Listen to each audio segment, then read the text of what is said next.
Alberdania argitaletxeak aurkeztuta, Lo potolo. Ama txoria balitz. Uxue Alberdi.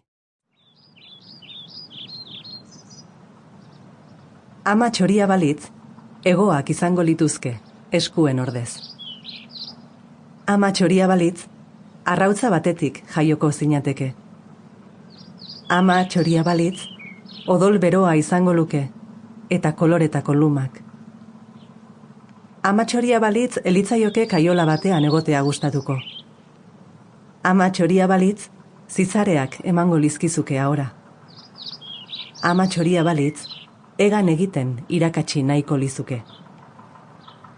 Ama txoria balitz, elitzateke arranoen kastakoa. Txepetxa litzateke, txolarrea, kardantxiloa, ama txoria balitz. Ama txoria balitz, kantari esnatuko zintuzke goizero.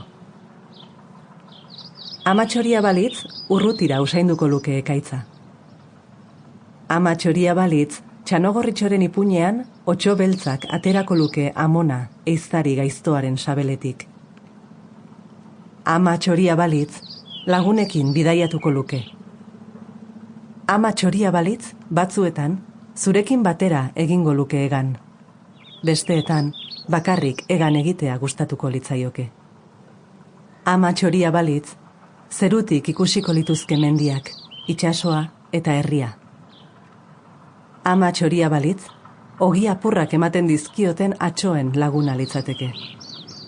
Ama txoria balitz, eta zu txorikumea, hauxe litzateke maitea, loak hartzeko unea.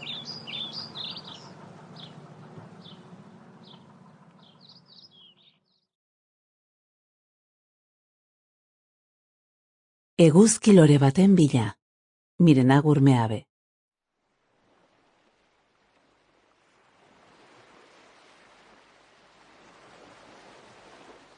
Iraia, izerditan esnatu zen hondartzan. Bazen ordua, esan zion tripa gainean zeukan karramarro batek aginekin klikla eginez. Non nago? Galdetu zuen neskatxoak. Amez gaiztoen uartean. Eta abero zenez, hondartzaren mugan hasten zen basorantz abiatu zen Iraia. Karramarroa atzetik joan zitzaion arren, hantxe geratu zen, zatarra.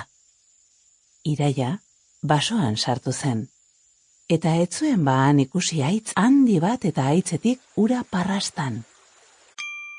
Sample complete. Ready to continue?